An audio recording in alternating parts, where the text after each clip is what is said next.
Welcome, and thank you for tuning in. If you enjoy this video, we invite those of you who haven't yet done so, to like, comment, share, subscribe, and click the notification icon, to be notified when the next one is uploaded.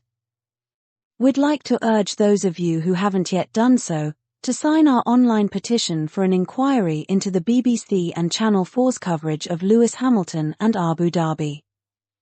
A link has been provided in the description. If you are on X, then please repost our tweet. Thank you. After producing several videos on Lewis Hamilton, we have uncovered a disturbing trend in his F1 media coverage that has been hiding in plain sight. It is a matter of public knowledge that his Ferrari journey is now the toast of Formula One and beyond. However, this is the total opposite of what used to obtain before he arrived at Ferrari.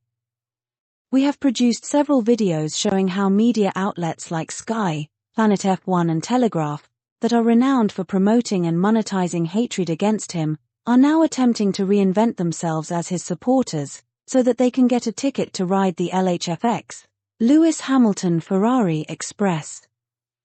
In our previous video, we highlighted the case of one Tom Carey of The Telegraph, who had been in the forefront of media efforts to gaslight the theft of his 8th title, who is now attempting to present himself as a Hamilton supporter, defending him from unwarranted attack from older white men. Perhaps he thinks he can separate himself from them because he doesn't see himself as older, but the issue is not whether you are white or older, but whether you have been party to demonizing him. It appears that the cynical media believe that they can launder their own anti-Lewis past, simply by turning their spotlight on others. This is the same trick that we have shown other media hacks attempting, and the person that they invariably look to push under the bus is Martin Brundle, or some other high-profile older white male. At the end of our video on Tom, we wondered what the Mail newspaper was up to, and lo and behold, the following morning, a Mail article popped up on our feed, showing our one and only Jonathan McAvoy, who is the self-proclaimed biggest critic of Sir Lewis, and the subject of another of our videos titled, Exposing the Sinister Anglo-German Plot to Ambush Lewis Hamilton's Move to Ferrari. This man, who has generated some of the most abusive headlines about Sir Lewis that we have ever come across, to monetize hatred of him, is now promoting himself as a cheerleader. This development was eerily similar to what happened when at the end of our video on how F1 media appear to be gaslighting the fact that Ineos had been axed as principal partner, we touched on how it's mostly bad news that is coming out for the team and all its 3 owners separately. And then lo and behold, the morning after publication, we were met with the Reuters headline, Mercedes-Benz plan to cut 25% of workforce costs in China by 2027, source says. Not that we are getting paranoid or anything like that, but are these just coincidences or signs that our scripts are being monitored and fed into some algorithms? Anyway, let us carry on regardless. We have uncovered other hidden patterns that underscore the trend of media hacks who have been his biggest critics, turning round to present themselves as his biggest supporters. For example, it would appear that because of his record-breaking success, there is a tendency for the media to produce articles or content that question, degrade or deny his success, because that generates the controversy that they seek. This ultimately created the environment for Abu Dhabi 2021 to happen, but after surviving all of that and 3 dark seasons at Mercedes, he has emerged into the Italian sunshine at Maranello, and all those who did their best to gaslight the darkest event in any sporting history are now looking to pose as reformers by snitching on their co-conspirators. However, the underlying pattern of undermining Sir Lewis still exists under the surface, because the media are what they are. For example, when he chose to go from second-placed Mercedes to third-placed Ferrari at the start of the 2024 season, the F1 media naturally questioned his judgment and wrote the move off as a vanity project.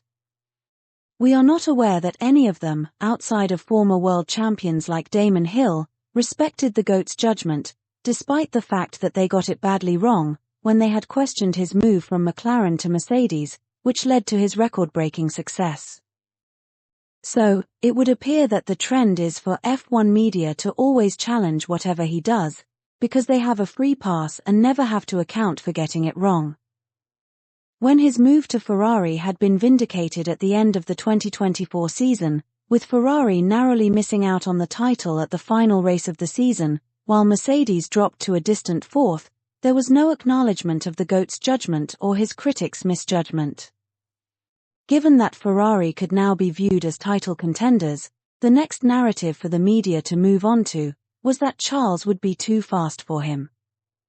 Now, it is reasonable to expect that Charles, who had joined the Ferrari Academy in 2016 and signed with the senior team in 2019, would be faster than the debutant. But where Sir Lewis is concerned, there is always a negative edge, so the notion that Charles could be faster was presented as a given and used to undermine the transfer, instead of, for example, crediting him for taking up the challenge like Jenson Button, a renowned Hamilton critic reluctantly had to acknowledge. The notion that Charles was faster was kept alive during the reporting on the private sessions at Fiorano and the tyre tests at Barcelona, even though there were no grounds for drawing a definitive conclusion, because the conditions underpinning the runs were unknown. However, after the recently concluded pre-season testing at Bahrain, we are unaware of any reports highlighting or representing that Charles was faster than Sir Lewis. Again, we appreciate that it is unsafe to draw outright conclusions because the conditions underpinning the runs are unknown, but what we do know is that if there had been any chance of representing that Charles was the faster of the Ferrari drivers, the media would have been all over it. So, we can safely conclude that this is yet another stick that they can no longer attempt to shake at the GOAT, for the time being. If Max Verstappen's GP fans can produce a headline titled, "Lewis Hamilton Ferrari title boost emerges after pre-season testing," then you know there's no way any other outlet can continue to push the notion that Charles is faster than the GOAT.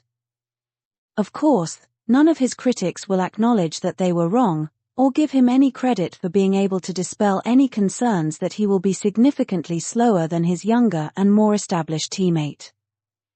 To put the media coverage into wider context, Toto Wolff and many others would like to think that his replacement at Mercedes will be the next Sir Lewis.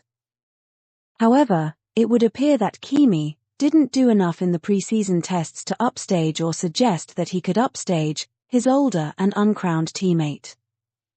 To recall, in his debut season Sir Lewis beat his reigning double world champion teammate, and came tantalizingly close to winning the title, as he went into the final race leading, and would have definitely won but for mechanical problems mid-race.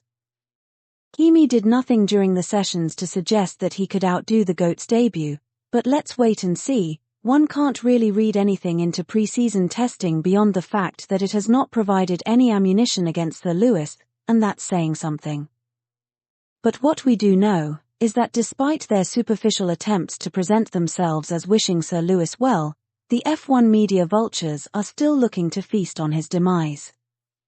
But, despite their ill wishes, they are gradually running out of plausible notions to push as Sir Lewis is looking stronger at every junction. Forza Ferrari.